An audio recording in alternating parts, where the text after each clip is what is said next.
You're listening to the POKA Podcast, the Priviledge of Knowing Animals.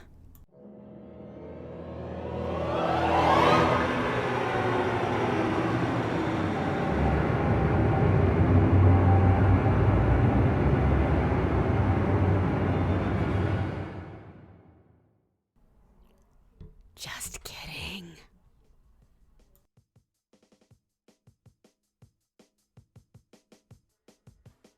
This episode is going to be all about pet rats.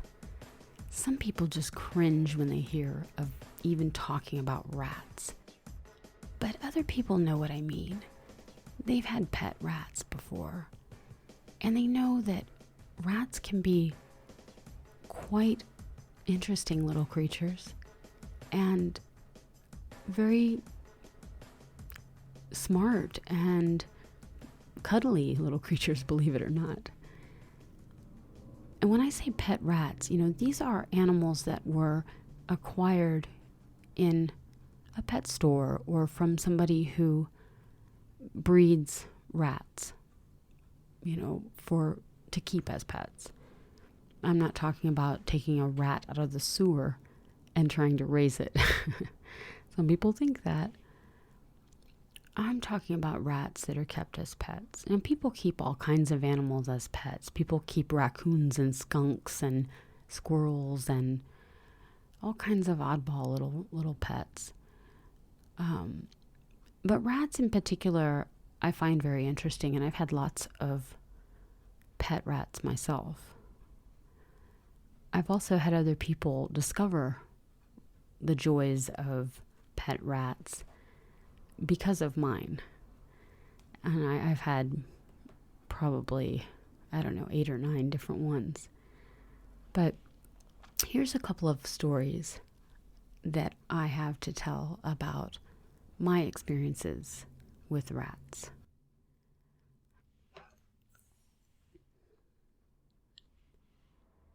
The first story I'll tell is about a rat that I called Little Rat.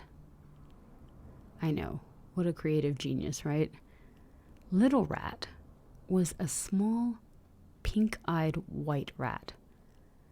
These are the types of little white rats that laboratories use, that you often see, in video clips from laboratories.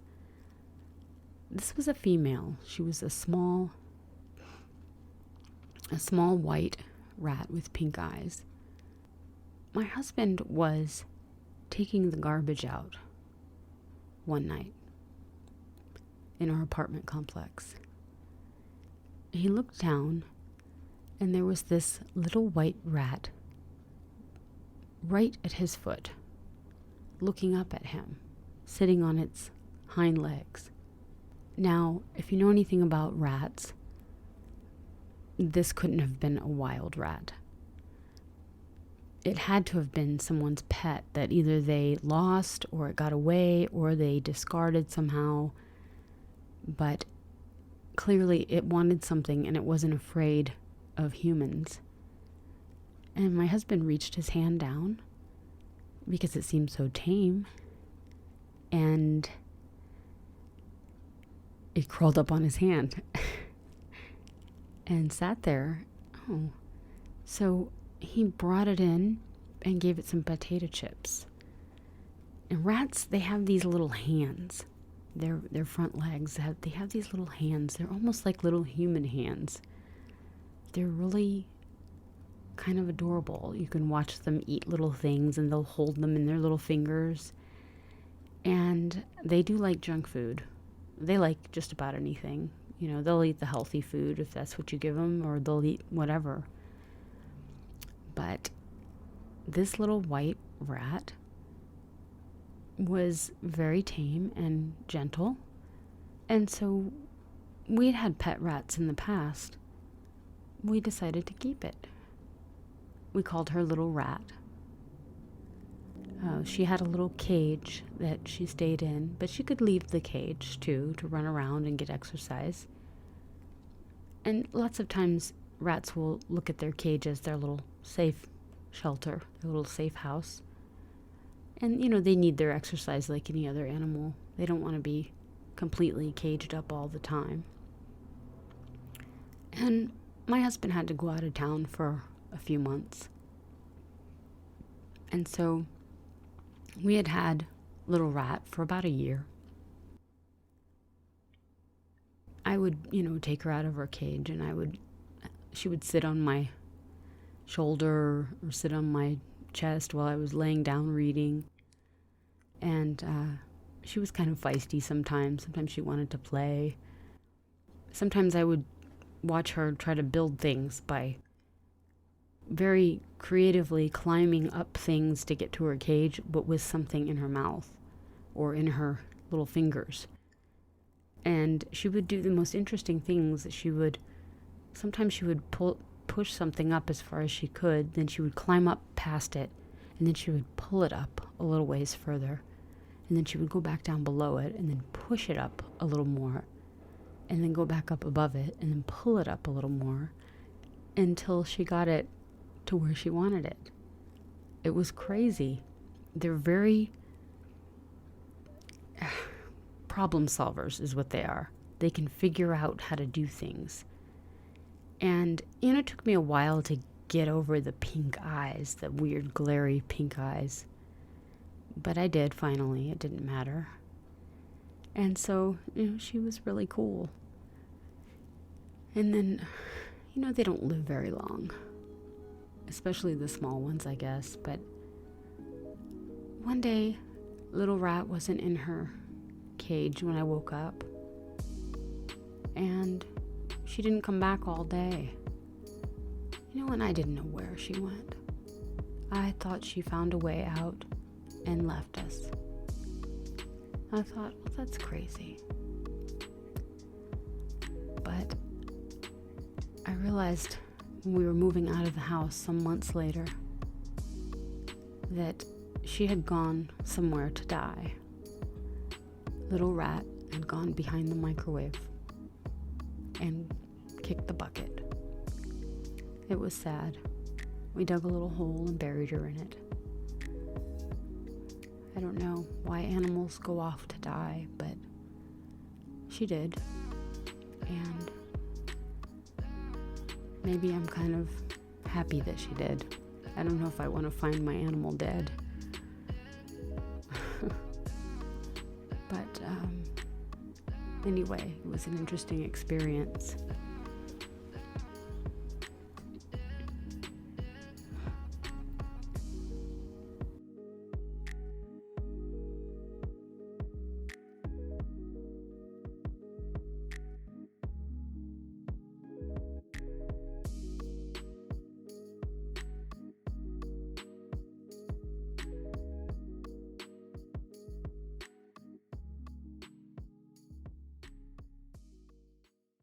The next story that I have to tell is about what I call the glue trap rat. My husband was working for some people nearby, and they built these sheds. They were like the sheds, backyard sheds that they built them. They could match your house or whatever, the color scheme. And they would trailer them over to someone's house when they were built and then plant them in the spot in their yard that they wanted them with their truck. In the workshop of the shed builders, they had a problem with rats. And the rats they had a problem with, I think someone had noted, didn't look like sewer rats. It looked like someone's pet rat that had gotten loose, because the mother rat was brown and white, like cow spots, like a cow. Obviously not a rat you would find, like the big, ugly, dark sewer rats. It was much more fluffy. At any rate, they had to do something about the rats, so somebody had the idea to put out some glue traps. Now let me just say, before I get into this, glue traps are not a good idea. Glue traps are extremely cruel and inhumane. And many people might think, who cares about a rat getting in a glue trap and dying? Well, I might have been the same way until this happened. One day, my husband brought home part of a glue trap from the shop. He was one of the last people to leave. No one saw him take it. He put it in a bag and brought it home. He just couldn't leave it. He brought it to me when he came inside, and he said, "Look in this bag." And I was afraid to, but I did. I opened the bag, and there was a little piece of cardboard with a tiny baby rat stuck to it. And the tiny baby rat was trying desperately to pull this glue off of his face and his skin. He didn't even have any fur left.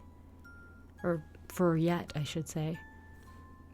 He was just a little pink little baby, about 2 inches long, I would say. And I thought, oh my God, that's awful. And he just looked at me and he said, "It's still breathing. Is there any way we can get this glue off of it?" And I said, "Let me try." So I asked him, "Can you get him off the cardboard?" And he did. He carefully pulled him off the cardboard. And he gave him to me, and I proceeded to put every substance I had in my house on him to try to get the glue off. Nothing would get the glue off, and I could tell he was struggling, just struggling to keep alive. Until finally, and this is when I learned that oil takes glue off things. There was one thing I had left. Some lavender body oil from Trader Joe's. It was sitting on the windowsill in the bathroom. I grabbed it and I dumped some out in my free hand. I lathered it all over him. And sure enough, it took the oil off. It began to come off. I carefully washed it off, carefully, every little nook and cranny around his little hands and his little face, until I got it all off.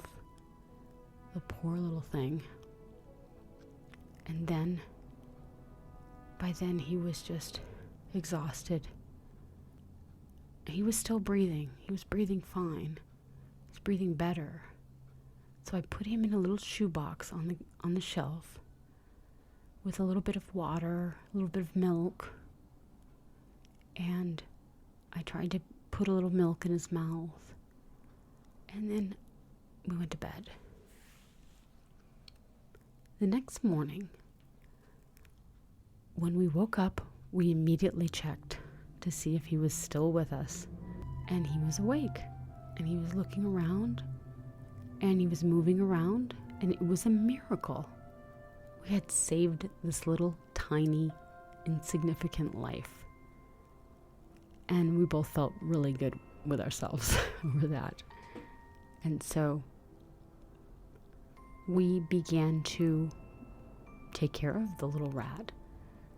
We began to raise him up and feed him, and pretty soon his fur came in and he was black and white.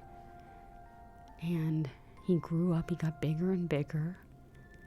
And he was real sweet. He would hang out on this little shelf. We would let him down, let him run around. We would feed him, and we'd put him back on his little shelf. Months and months went by. And then finally we realized, he's all grown up now. He's not going to be really huge. He's all grown up now. He's a full-grown rat. And he was healthy, and he had beautiful fur. We gave him another little bath, and he was very gentle, very sweet, but we weren't really in the market for keeping a rat at the time. So we decided to release him back into the wild. So where we were, we had a large field of sort of like prairie grass around us. It was kind of in the country a little bit. And so what we did is we went out one evening and we let him go. We said, bye, you know, good luck to you. And he ran off. And, you know, we didn't see him for a couple of days. And then my husband looked out the window one afternoon, and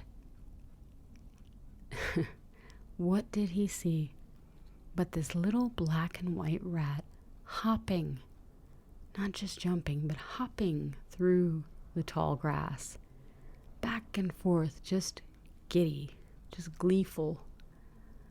And we looked at each other and smiled and thought, well, we've done our good deed for the animal world for this month. And it was pretty cool, I have to say.